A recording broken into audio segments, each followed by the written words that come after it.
यहाँ पर कोई भी टाइम जोन नहीं है। यहाँ पर हड्डियों को जमा देने वाली ठंड है। यहाँ पर कोई भी इंसान इस जगह का स्थायी निवासी नहीं है। यहाँ पर कोई भी रेप्टाइल्स या एम्फीबियस जीव नहीं पाए जाते हैं। यहाँ ज्यादातर जगह ऐसी है जहाँ पर इंसान तो क्या, पृथ्वी के किसी भी जीव के कदम पिछले करोड़ों साल में नहीं पड़े हैं। आपको अगर यहाँ पर जाना है तो अपना एक दांत निकलवाना पड़ेगा। और यहाँ पर कई जगह पर लाखों सालों से ना तो कोई बर्फ गिरी है और ना ही बारिश हुई है, फिर भी वहां पर मोटी बर्फ की परतें हैं। और ये दुनिया की सबसे खतरनाक और सबसे रहस्यमय जगह है, ये है एंटार्क्टिका। एंटार्क्टिका ये पृथ्वी के छोर पर नीचे दक्षिण में बसा एक महाखंड है। 140 लाख स्क्वायर किलोमीटर में फैला ये महाखंड एशिया, अफ्रीका, नॉर्थ अमेरिका और साउथ अमेरिका के बाद दुनिया का 5वां सबसे बड़ा महाद्वीप है।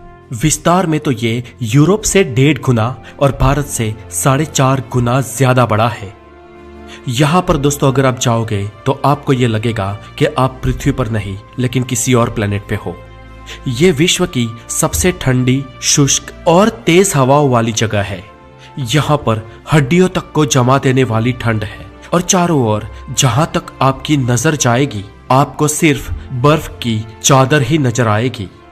दोस्तों एंटार्क्टिका की कुछ जगह, कुछ विस्तार ऐसे भी है जहां पर पिछले 20-20 लाख सालों से ना तो कोई बर्फ गिरी है और ना ही कोई बारिश हुई है, फिर भी वहां पर लाखों साल पुरानी बर्फ के बड़े बड़े पहाड़ मौजूद है और ये बर्फ कभी नहीं पिघली है।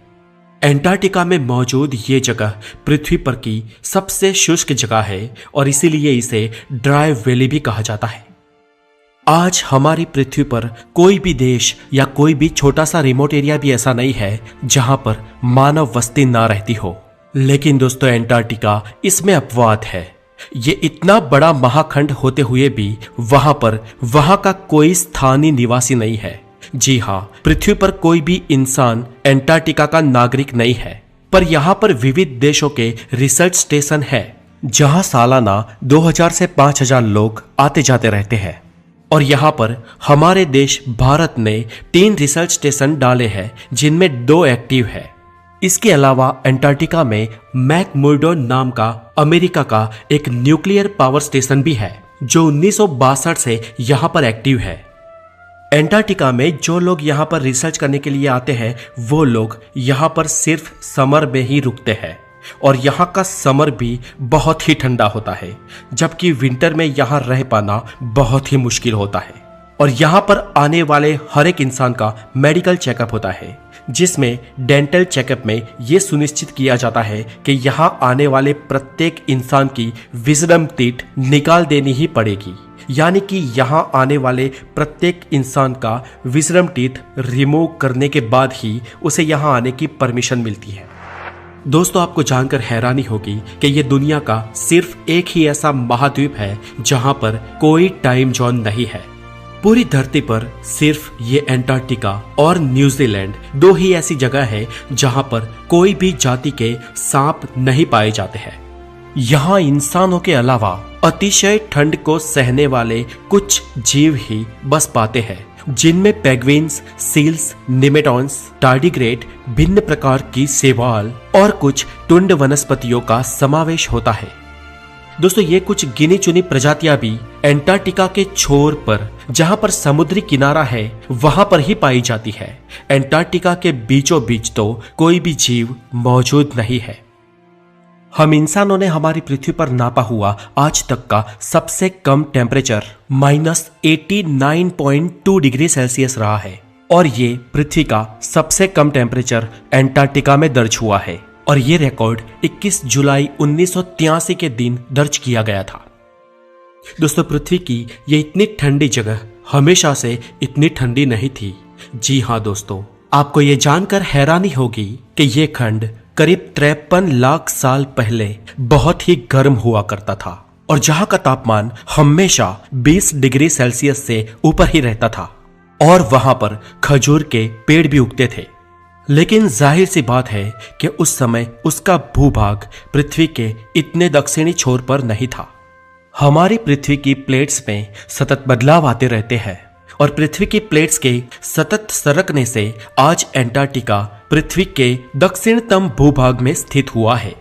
लाखों सालों से हो रही इन भौगोलिक गतिविधियों के कारण पृथ्वी के कई महाद्वीप और देश एक दूसरे से अलग हुए हैं, तो कई महाद्वीप एक दूसरे से जुड़े भी हैं। यूं मानो कि एंटार्क्टिका एक बर्फ का रेगिस्तान है और यहाँ पर बर्फ की 1.5 से 2 किलोमीटर मोटी चादर पूरे खंड पर छाई हुई है और यहाँ पर पूरी पृथ्वी का 90% पानी बर्फ के रूप में मौजूद है। जी हाँ दोस्तों, यानी कि 90% पानी सिर्फ एंटार्क्टिका में है और सिर्फ 10% पानी ही बाकी की पूरी पृथ्वी पर है। यानी कि महासागर, नदियां, बारिश के रूप में पानी, नॉर्थ पोल और पूरी पृथ्वी पर जितनी भी झीलें हैं वो सिर्फ एंटार्क्टिका पे बर्फ के रूप में पानी का 10% ही है। अब सोचो दोस्तों कि यहाँ की अगर सारी बर्फ पिघल जाए तो पृथ्वी का क्या हाल होगा।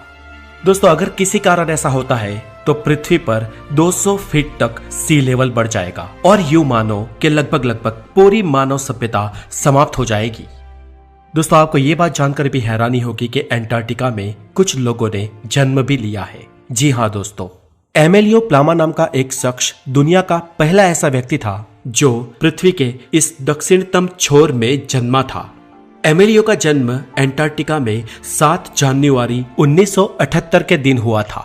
और दोस्तों, वास्तव में ऐसी बात है कि एमेलियो की माता अर्जेंटीना से थी और ये अर्जेंटीना द्वारा एंटार्क्टिका को खुद का हिस्सा बनाने का एक प्रयास था और इसीलिए अर्जेंटीना ने अपने देश की एक गर्भवती औरत को एंटार्क्टिका भेजा था। पर दोस्तों, एंटार्क्टिका किसी कंट्री के अंतर्गत ना तो आज तक हुआ है और ना ही वो होगा। वो एक सार्वजनिक जगह है। यहाँ पे ना तो कोई शहर है, ना तो कोई देश है, ना तो कोई गवर्नमेंट है, ना ही कोई गवर्नर है। और यहाँ पर जो लोग जाते हैं वो भी रिसर्च पर्पस और साइंटिफिक तरीकों के साथ जाते हैं। हालांकि फिर भी एंटार्क्टिका में आज तक कुल 11 लोगों का जन्म हुआ है और इन 11 में से किसी की भी डिलीवरी के दौरान या फिर एज एन इन्फेंट डेथ नहीं हुई है। यानी कि बाल मृत्यु का रेशियो एंटार्क्टिका में 0% है। और जिन लोगों का एंटार्क्टिका में जन्म हुआ है उनको उनके माता पिता के देश की ही नागरिकता हासिल है। दोस्तों, ये स्थान कई सारे रहस्यों से भी घिरा है। कई सारे वैज्ञानिकों का ये दावा है कि इस स्थान पर भूतकाल में अति विकसित सभ्यताएं पनपी होगी। ग्रीक दर्शनार्थी प्लूटो ने भी, जो कि सोक्रेटिस का शिष्य था, उसने करीब 2000 साल पहले एंटार्क्टिका की मानव सभ्यताएं और उसके संहार होने का वृतांत लिखा है, जो हमारे लिए चौंका देने वाला था, क्योंकि हम ये मानते थे कि एंटार्क्टिका में जीवन संभव ही नहीं है।